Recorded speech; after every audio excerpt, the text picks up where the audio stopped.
Buenos días. Primero que nada, agradecer a los organizadores de este encuentro y, como siempre lo hago también, agradecer a la comunidad atacameña Licanantay por haberme dado también la oportunidad de conocer, de aprender de su cultura y de su pasado, ¿no? Esta comunidad eh, que ha sido ya reconocida dentro de los pueblos originarios de Chile y que es nuestra, es exclusiva de esta región, de la segunda región. No hay atacameños ni más al norte ni más al sur. Es nuestra etnia, ¿no? Y que ha logrado desarrollar una maravillosa cultura en torno a uno de los salares más importantes del norte de Chile, el Salar de Atacama. Eso es lo que yo les voy a contar. Es una larga historia de 11.000, 14.000 años y bueno, trataremos de, en el tiempo que tenemos, de tratar de recorrerla. Bueno, ¿de dónde viene esta gente? No aparecen acá por generación espontánea.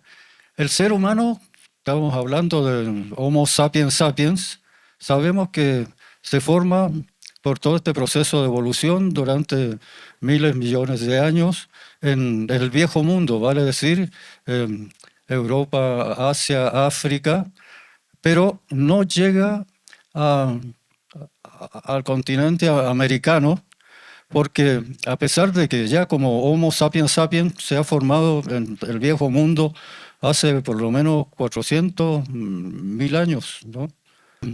No, no había logrado pasar porque la única parte del viejo mundo, a ver si...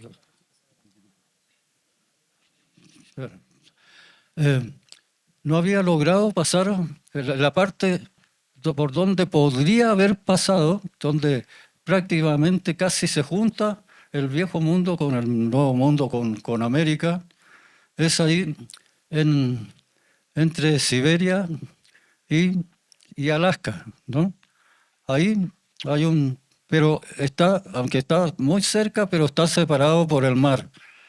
Y más tarde, porque ahí estamos prácticamente en el centro del Polo Norte. Y más tarde viene la era glacial, que todo ese sector se cubre con una tremenda masa de hielo, que impide también el paso. Pero hacia finales de la era del hielo, cuando los hielos comienzan a derretirse, se forma un pasadizo ahí, un pasadizo que sí permite. Entonces esto se abrió hace 40, 30.000 años todavía. No hay seguridad en qué momento, pero hay un momento en que se abre este pasadizo y el ser humano entonces logra pasar a América, empezando por Norteamérica, Centroamérica y Sudamérica. Pasan los primeros, se van multiplicando y ocupando prácticamente hasta llegar al extremo sur de América. Y llega entonces, hace 11.000 años, llegan los primeros seres humanos a este territorio. Llegan por dos vías, unos por la costa, que van a dar origen a los changos, y otros por la cordillera, que van a dar origen a los atacameños Licanantay, ¿no? Es posible que hayan llegado los primeros antes que eso. Las evidencias arqueológicas, los primeros estos que llegan fueron muy pocos, entonces no se han encontrado evidencias arqueológicas de esta primera gente, pero sí ya tenemos evidencia a los 11.000 años. Pero como digo, es posible que haya 14.000 años ya estaban llegando los primeros atacameños, ya llamémoslos ya atacameños.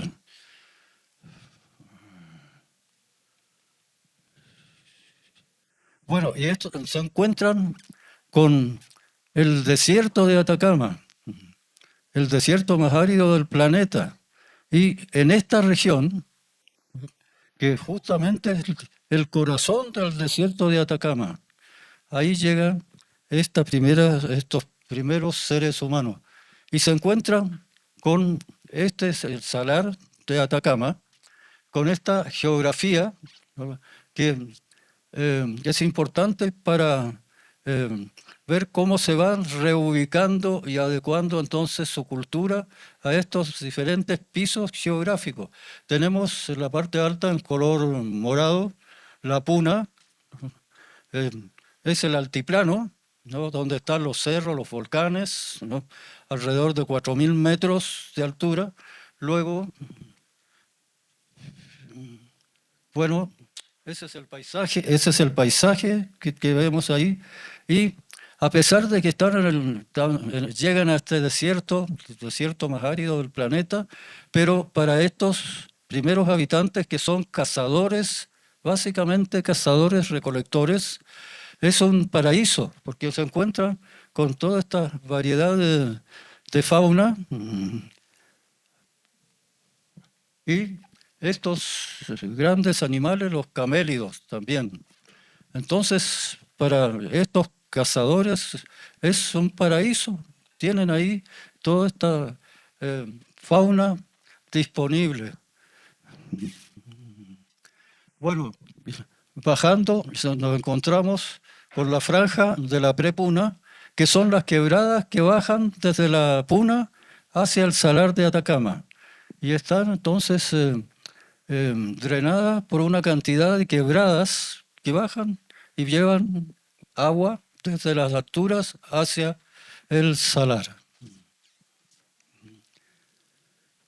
Quebradas como estas, ¿no?, que tienen también otro tipo de vegetación, especialmente cactáceas, y también su fauna, una fauna menor, pero también importante para los cazadores.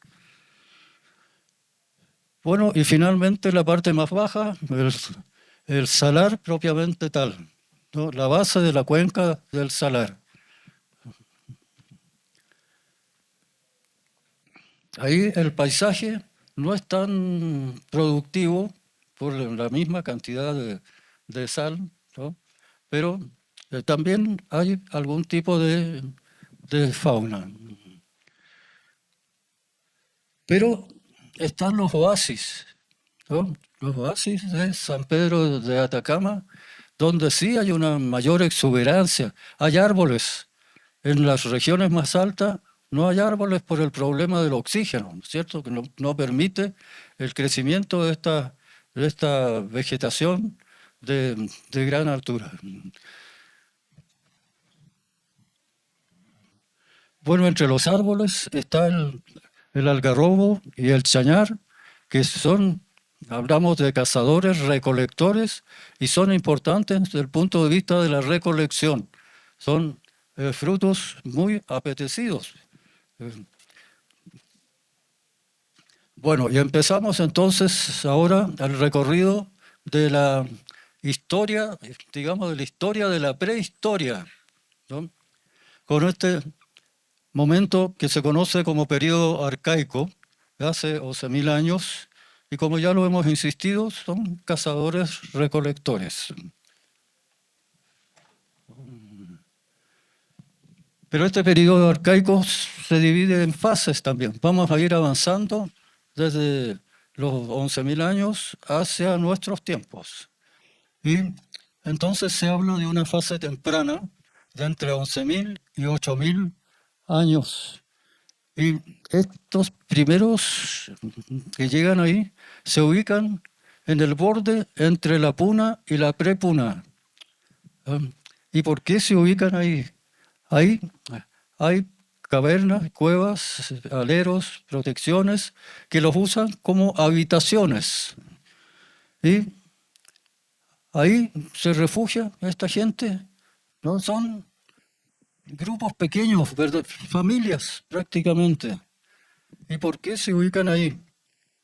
Porque están ahí cerca de estos animales que son la principal fuente, el principal recurso alimenticio de estos cazadores, estos camélidos, el guanaco, el mayor, y la vicuña, el menor, que son los mamíferos más grandes prácticamente de Sudamérica, y los tienen acá, ¿no?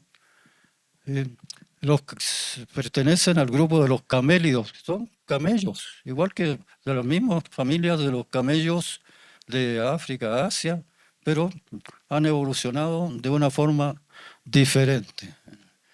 Y nos encontramos esto que ustedes, todo el mundo ha escuchado hablar del arte rupestre, de los petroglifos, son de esa época. Estos primeros atacameños y canantay que llegan ahí, entonces comienzan a dibujar em, estos diseños. ¿Y qué es lo que están dibujando? Precisamente esos animales, los que les sirven básicamente para su sobrevivencia. ¿Y por qué lo hacen? Para adornar las quebradas, las rocas, los cerros. No es esa. El concepto de arte para ellos era diferente al de nosotros. Para nosotros, arte es poner un cuadro en el living, en algún lugar ahí para adornar, pero para ellos era el lenguaje con el cual se comunicaban con sus dioses, con sus divinidades. Ellos creían ya en que había un mundo, un otro mundo sobrenatural, ¿no? Donde residían las entidades que gobernaban el mundo terrenal. Y la manera de contactarse, de decirle a esas entidades qué es lo que ellos querían, lo hacían con dibujos. Y entonces lo que les decían ahí era que querían que protegieran a esos animales porque para ellos eran importantes, que los multiplicaran, que los acercaran, porque de eso dependía la vida de ellos. Es una forma de plegaria. Y vemos también esto. No en cualquier lugar los ponían, en determinados lugares. Entonces, esos lugares tienen que haber sido lugares especiales. Podemos pensar que eran especies de portales a través de los cuales se abría esta comunicación. Y vemos entonces que en determinados lugares se producía esta sobreposición de diseños. Y vemos que ya casi es imposible diferenciar.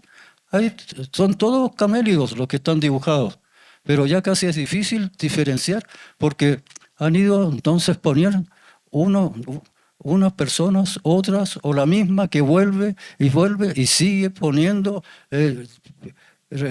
rezando, si en el fondo tenemos que pensar eso, es una forma de un rezo, de comunicación hacia la... Entonces una y otra vez se va esto llenando, pero eso nos muestra con mayor fuerza que esos lugares para ellos eran lugares especiales donde ellos suponían que había esta apertura hacia el mundo del más allá. Aquí vemos otro, igual, entonces figuras sobre figuras. Bueno, el arma que usaban para cazar era esta que graficamos acá, que se llama estólica o lanzadera, que consistía en un bastón con un gancho y ahí ponían entonces el dardo y eso era como que extendían, tenía un brazo más largo y eso permitía entonces un ángulo con mayor fuerza para que el dardo llegara más lejos y con mayor fuerza. Y volviendo al tema del arte rupestre, acá con otra técnica, estas se conocen, los anteriores son petroglifos y estos son pictografías con pintura. Y acá tenemos un autorretrato de un cazador hecho por ellos mismos. Entonces vemos en un brazo, en una mano tiene la lanzadera y en la otra tiene los dardos. Y siguiendo, que nos siguen mostrando cómo vivían, qué es lo que hacían ellos. Acá nos muestran una cacería, un sistema que se conoce como chacu, que los grupos de cazadores van acorralando la manada y van, como pueden ver ustedes, todos llevan sus estólicas y sus dardos y los van acorralando y ahí los encierran y los matan como lo hacen los cazadores.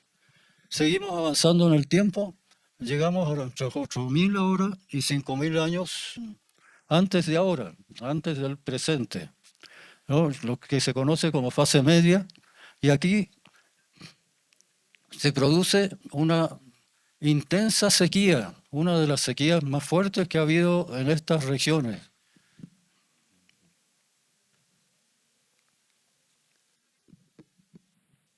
Tan intensa que prácticamente toda esa región es abandonada. La gente se va posiblemente a la costa, también al otro lado de la cordillera donde la sequía no fue tan intensa. Pero también los animales también se fueron y ellos se van siguiendo los animales. Entonces queda esto abandonado. No hay, en este periodo, prácticamente 3.000 años, no hay evidencias arqueológicas de gente que haya estado viviendo en ese tiempo. Pero luego que pasa la sequía, comienza a mejorar el tiempo, entramos a lo que se conoce como fase tardía del periodo arcaico, entre 5.000 y 3.500 años antes del presente. Hay como dice ahí, mejoramiento ambiental y se produce un fenómeno que es el proceso de domesticación de los camélidos. Y la gente que empieza a regresar a la zona se ubica en los únicos lugares que van retomando la vida normal desde el punto de vista de la ecología. Las quebradas estas que bajan desde la Puna hacia el Salor, hacia el Salar, que son varias, ahí podemos ver, en algunas de ellas comienzan a construir, ya no viven en las cavernas, en las cuevas, sino empiezan a construir, a instalarse en campamentos y a construir recintos habitacionales muy simples, pero que les permiten vivir allí. Y interesante, porque en bloques que están cerca de estos campamentos empiezan a dibujar como que trasladan las imágenes de los paredones, de las quebradas, cerca de los lugares donde están viviendo, como queriendo acercar los animales al espacio doméstico. ¿Y qué es lo que entendemos por domesticación? Precisamente eso, traer especies silvestres a lugares donde ellos viven, a espacios domésticos donde desarrollan su vida cotidiana. Y eso entonces lo están manejando mitológicamente, místicamente. Y nos siguen mostrando actividades que ellos desarrollan en el arte rupestre, en esta maravilla de arte. Este cuadro debería estar en el Louvre, porque es realmente espectacular. ¿Y qué le llama la atención en este? Si se fijan bien, tiene el camélido, lo tiene amarrado con una cuerda. Exacto. Y si se fijan más todavía, en la mano derecha tiene un manojo de lana, ¿no? Entonces ya se empieza a establecer esta relación con los animales, con los camélidos. Y si nos seguimos fijando, desde el punto de vista de género, ¿quién es la que está ahí? una mujer, pues, ¿no? Y nos está mostrando esta relación de la mujer con los camélidos, con el acercamiento. Y recreando un poco esta situación, vemos entonces que eh, pensamos cómo pudo darse esto. Seguramente los cazadores salían, mataban los adultos, pero quedaban los bebés, los pequeños camélidos, los chulengos. ¿Y qué hacían con ellos? Los llevaban al campamento y los cuidaban como mascotas. Y ahí las mujeres y los niños seguramente jugaban con ellos y los iban, y estos crecían, ¿no? Los camélidos estos crecían ya adultos, pero ya estaban relacionados con el ser humano. Y esto entonces se fue dando por años, por siglos y por miles de años, y fue produciendo un cambio entonces en esta relación entre humanos y camélidos. Y volvemos al arte rupestre. Nos encontramos en algunos lugares por especialmente volviendo al tema de los portales, pero esto ya es prácticamente un templo, podemos decir, ¿no? Donde está, es un alero bastante grande, taira, se conoce, se llama taira, donde aparecen estos paneles cubiertos de diseños de camélidos. Seguimos con el tema de los camélidos porque son cazadores, pero que están ya en un proceso de acercamiento con los camélidos. Y vemos otra maravilla del arte donde se combina el grabado con la pictografía. Pero qué nos están mostrando aquí? ¿Qué es lo que les llama la atención?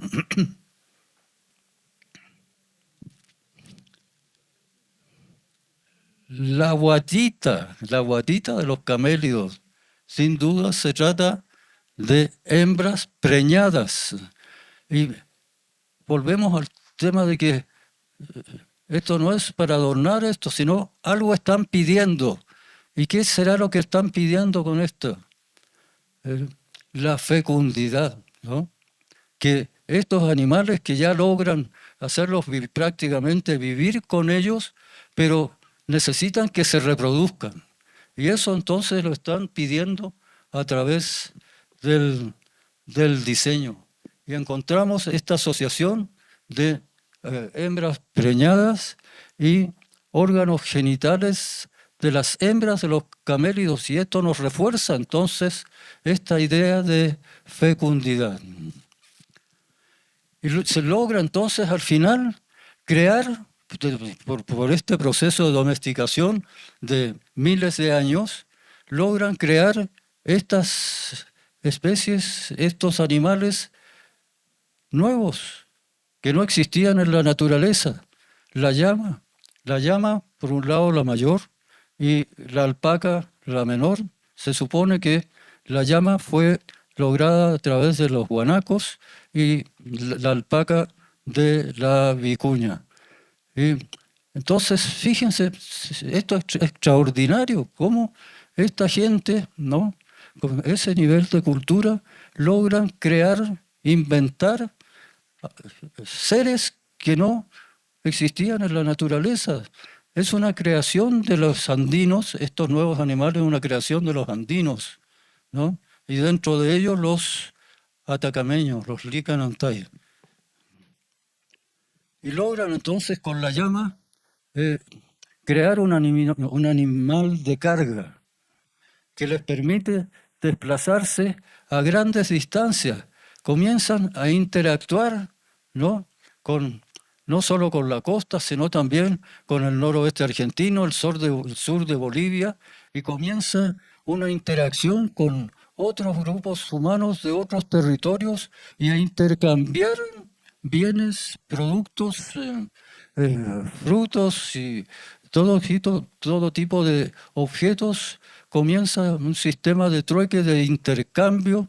Ya en ese momento, hace ya tantos miles de años, logran esto que nosotros todavía no hemos podido conseguir a pesar de los esfuerzos, esta interacción este intercambio, este abrir fronteras con los países vecinos. Ellos ya en ese tiempo ya lo estaban practicando.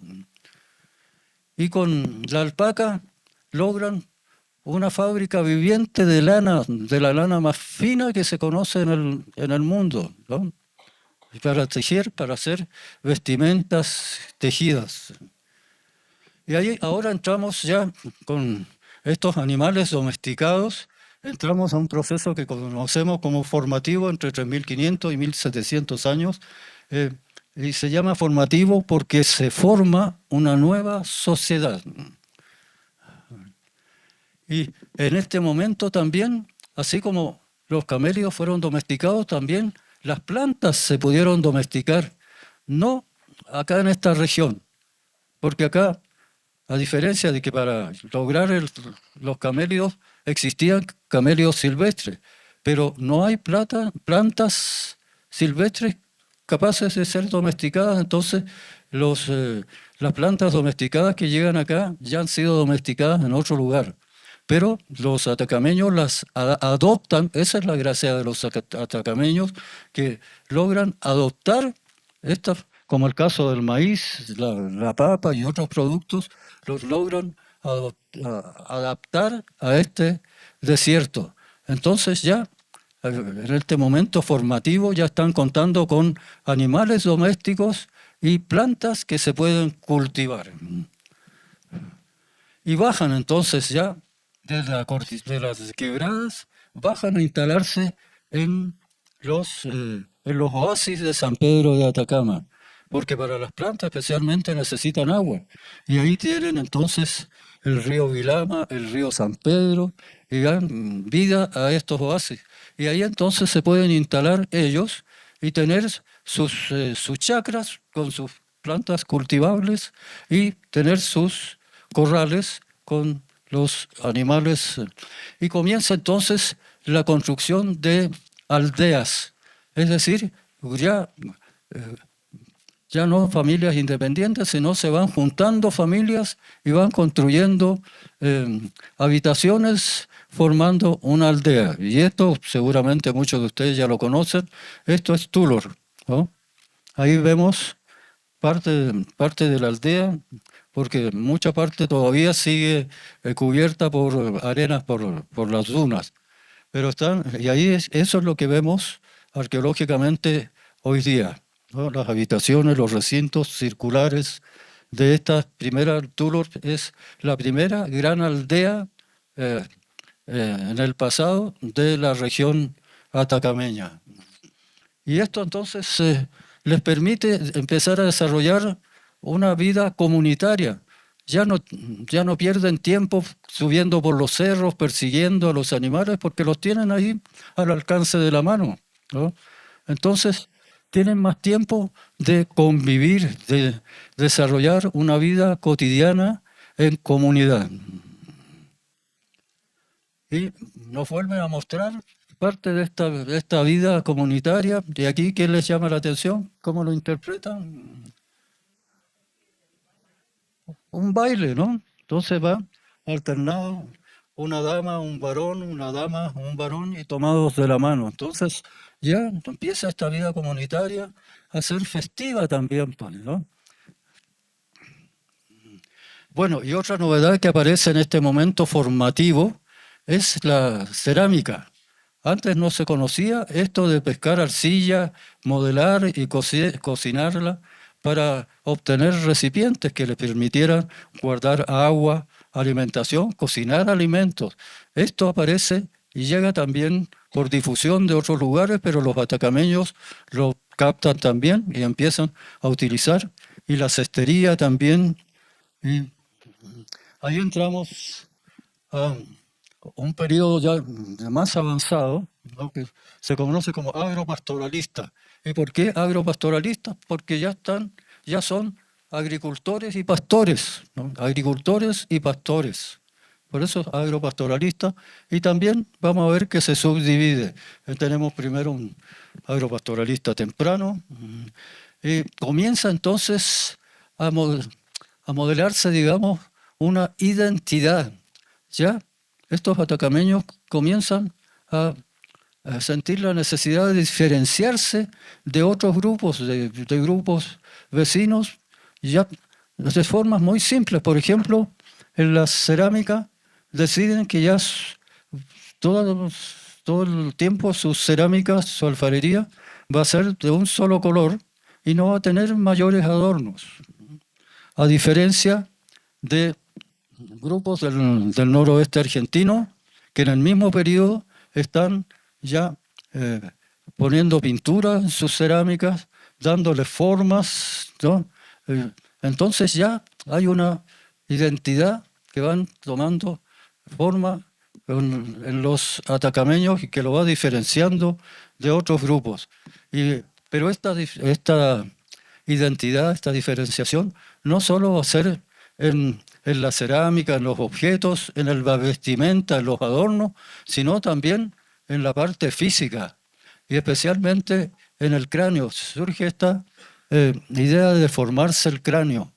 Y hay dos maneras de deformarse. Una es la forma de arriba, que era de niños casi recién nacidos, le ponían un vendaje en la cabeza y se lo mantenían durante todo el crecimiento. Entonces la cabeza, que sigue creciendo, pero ya no va a poder tener la forma esférica que el cráneo normal, que es el que vemos ahí, ¿no?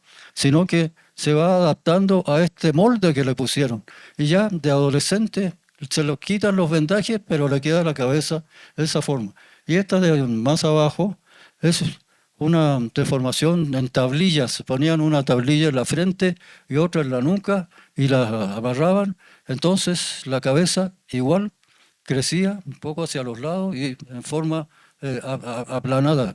Y lo mismo entonces ya cuando adolescentes le quitaban eso y ya quedaba con esa forma. Entonces ahí se podía decir, mira, según la forma, este es de Toconao, este es de Calama, este es del otro lado de la cordillera. Era cuestión de mirar la forma del cráneo nomás.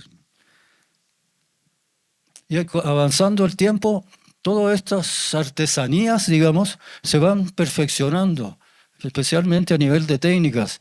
Vemos ya más avanzado el tiempo estas cerámicas que son verdaderas porcelanas de una alta calidad técnica. Y se sigue manteniendo esta idea de un solo color, en este caso negra. Se habla entonces la cerámica San Pedro, negra, pulida. Pero interesante que dentro de estas cerámicas, la única forma que dan es estos botellones que tratan de mostrar la forma humana. Por eso hablamos de botellones antropomorfos, que tienen por lo menos un rostro, una cara. Y lo interesante es que son hechas exclusivamente para ser puestas con los muertos, con los difuntos, ¿no? Y bueno, en realidad a los difuntos les ponían todo lo que necesitaban en vida, ¿no? E incluso alimentos, bebidas para el tránsito, ¿no es cierto?, hacia la otra vida y que sin duda lo iba a necesitar y además sus objetos. Pero interesante entonces, y también otra cosa que ha cambiado es que durante el arcaico y los tiempos pasados, a los difuntos los ponían, los enterraban recostados de lado, como que estuvieran durmiendo. Pero ahora hacen lo que se conoce como un fardo funerario. Lo ponen sentado, lo envuelven con sus vestimentas y le acompañan especialmente estos botellones antropomorfos. Y siguiendo con el tema de los cambios, vemos que en estas mismas cerámicas primero eran, como se ve allá arriba, rostros bastante realistas, digamos, pero a través del tiempo se va simplificando hasta finalmente llegar a semejarlo con esos 4 incisiones circulares. Y como decíamos, entonces a los difuntos se les acompaña del ajuar funerario que está compuesto por todo lo que habían tenido en su vida, incluso arcos y flechas, porque también aquí hay otro cambio. ya no usan la estólica, sino usan el arco y la flecha. Y entonces también le ponen alimentos y bebidas para el traspaso hacia hacia la otra vida. Y este tiempo que les sobra, como decíamos, ya no necesitan andar ahí corriendo por los cerros, sino están prácticamente todo el día en la aldea y están entretenidos con la artesanía, especialmente están desarrollando todo ese arte que lo desarrollaban a través del arte rupestre, ahora lo han vuelto dentro de las aldeas y están creando estas cosas maravillosas como esta cestería. Y aparece en este tiempo esto que se han conocido como tabletas de rapé. Pero la verdad es que no es rapé. ¿Ustedes saben lo que es el rapé? Es el tabaco molido que especialmente los ingleses usaban para ponérselo en la nariz y así estornudar. Ahora, ¿qué gracia tiene esto de andar estornudando? Lo sabemos, pero lo que aquí usaban no era tan inofensivo como para hacer estornudar, era algo de otro nivel, eran alucinógenos. Estas son tabletas para alucinógenos y se usaban, como se muestra ahí, se ponía la sustancia que era un polvo, por eso los primeros que vieron pensaban que era rapé, pero era un polvo parecido al rapé, lo ponían en la cavidad de la tableta y lo aspiraban por la nariz con un tubo. Y este es lo que están usando, es lo que se conoce como sevil, que el nombre científico es anadenantera. Y estas semillas las calcinaban, las molían, les agregaban otros elementos y lo molían, y ese era el polvo que aspiraban. Y asociado, entonces, dentro de las mismas tabletas aparecen estas imágenes, como las que vemos allá, que tienen encima de la cabeza, encima del personaje, una cabeza de felino. El felino empieza a ser importante en relación a este uso. Ahora, sabemos que por la etnografía, sabemos que los que usaban estas prácticas eran los chamanes, ¿no? Y hasta hoy día, en la zona especialmente amazónica, hay tribus que utilizan este tipo de prácticas. Y el más cercano que tenemos acá es en Salta. Hay un grupo de los wichís que hasta hoy día están practicando, pero no con tabletas, sino simplemente lo ponen en la mano y lo aspiran. Pero entonces, por lo que sabemos, a través de los antropólogos que han estudiado todo esto está asociado, el uso de los alucinógenos está asociado con los chamanes. ¿Y qué cuentan los chamanes? Que a través de estas sustancias se produce una transmutación. Ellos psicológicamente se convierten en algún animal. Cada grupo, según la ecología, tiene sus propios animales de transmutación, pero parece que los más comunes son los felinos.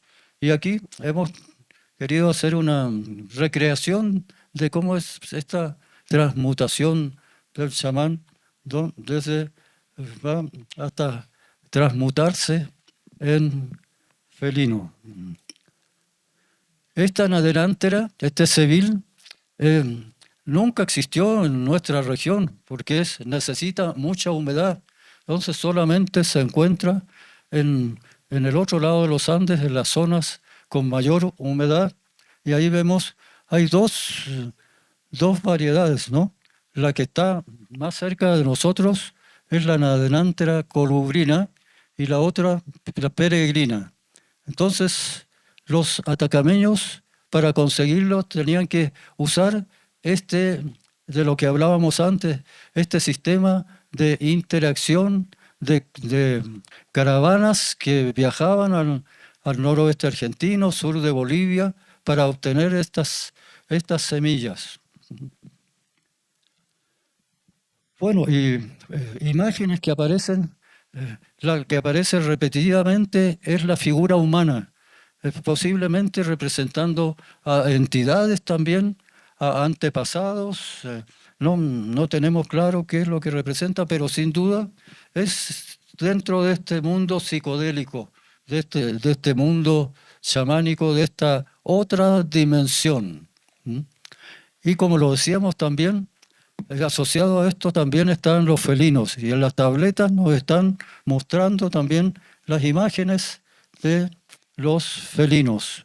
Ahí no nos queda duda que son representaciones de esta entidad psicodélica también, que son los felinos. Bueno, otro producto que conseguían también del otro lado de la cordillera es la coca, las hojas de coca, que hasta hoy día, eso tampoco nunca se produjo en esta zona. Hasta hoy día tienen que traerlo, si uno van aquí mismo en Calama, van a la feria, encuentran hojas de coca traídas de Bolivia. Eso entonces es una de las prácticas ancestrales. Bueno, los metales también aparecen en este tiempo. Esta región, que hasta ahora ha sido famosa por la metalurgia, ya hace prácticamente 3.000 años, ya era una zona metalúrgica. No, la metalurgia propiamente tal, o sea, los objetos de metal, no hay evidencias que lo hayan hecho acá, pero igual que hoy día, exportaban el cobre, especialmente al noroeste argentino, y allá habían artesanos que trabajaban el cobre construyendo estos objetos. Entramos ahora al periodo agropastoralista medio, que está relacionado con Tiwanaku, con la cultura Tiwanaku.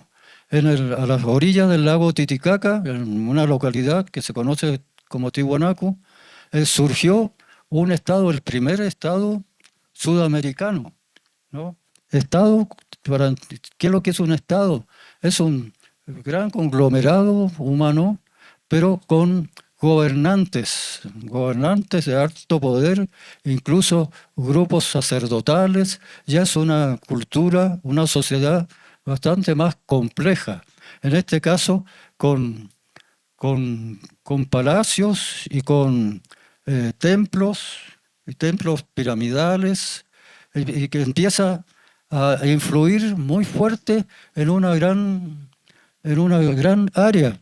Y vemos acá, sur de Perú, parte de Bolivia, noroeste argentino y norte de Chile. Hasta allí llegan las influencias. En algunos lugares, como el sur de Perú y parte de Bolivia, establecen colonias, pero acá en esta región no llegan gente de Tiahuanaco, pero llegan las influencias. ¿Y cómo sabemos? A ver, es muy conocida la Puerta del Sol. Si no han estado ahí, por lo menos por postales, la conocen, y estos grandes personajes monolíticos de piedra, ¿no?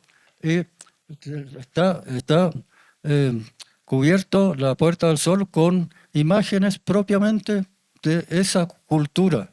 ¿Y cómo sabemos que ha influenciado en esta zona? Porque llegan tabletas de Tiahuanaco, el mismo personaje de la Puerta del Sol lo vemos en las tabletas de San Pedro de Atacama.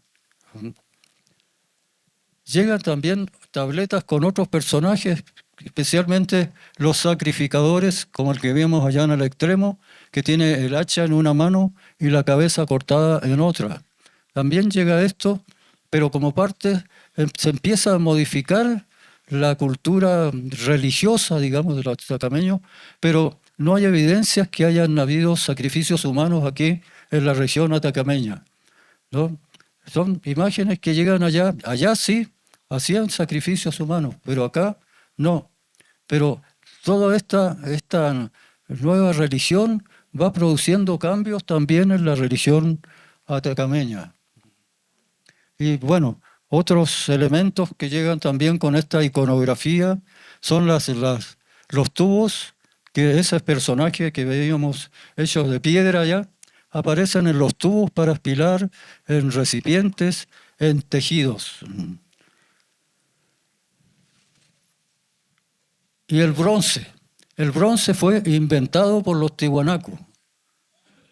Ellos, a través de la mezcla del cobre con arsénico o otro elemento, logran un material muy duro, que es el bronce.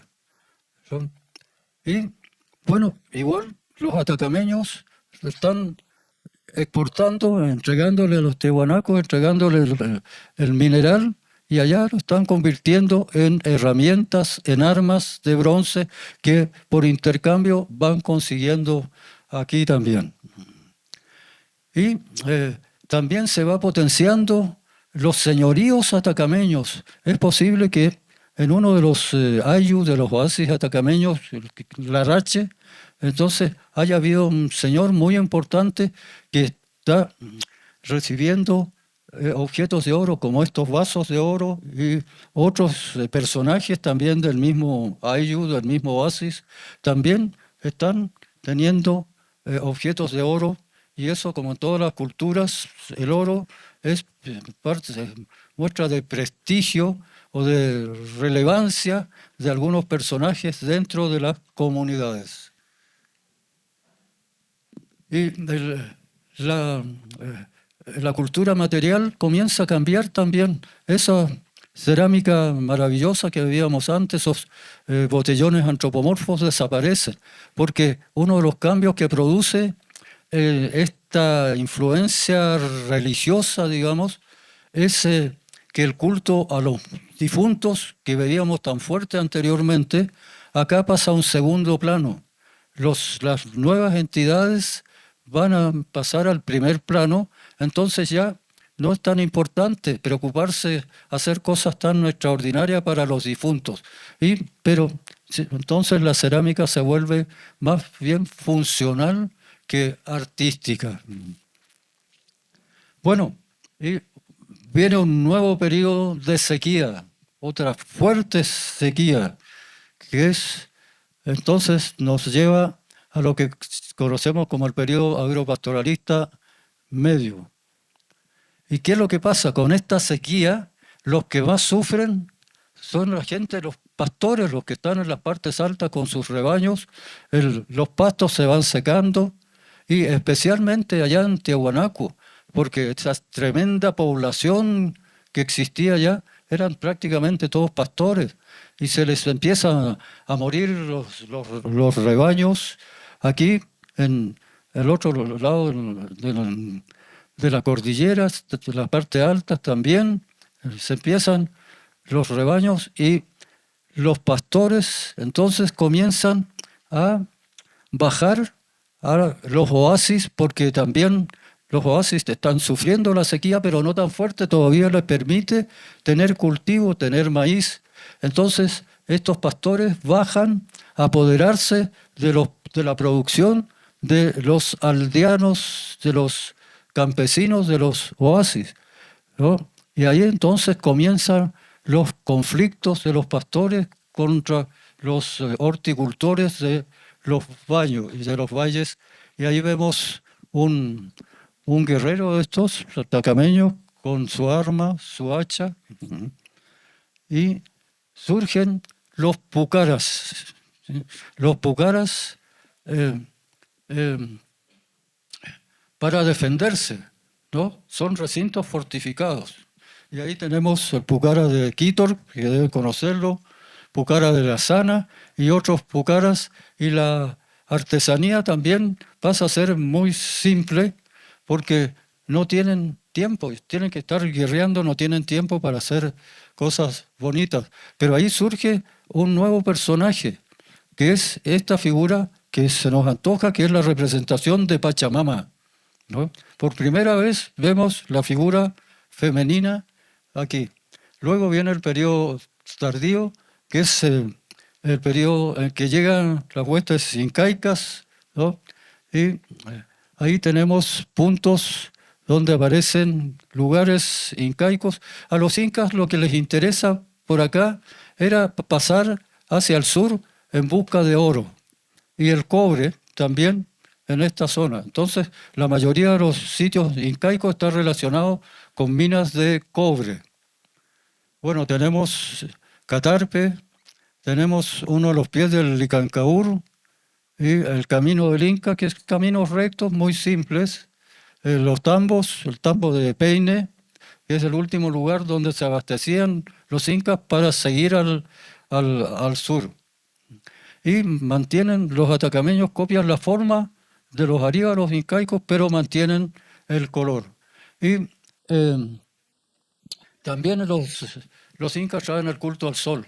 Y acá en el Yuyayaco, que es el volcán que está en el límite de la segunda con la tercera región, encontraron estas ofrendas que hacían los incas hacia Inti, hacia el dios sol, ¿no? Sacrificando estos niños.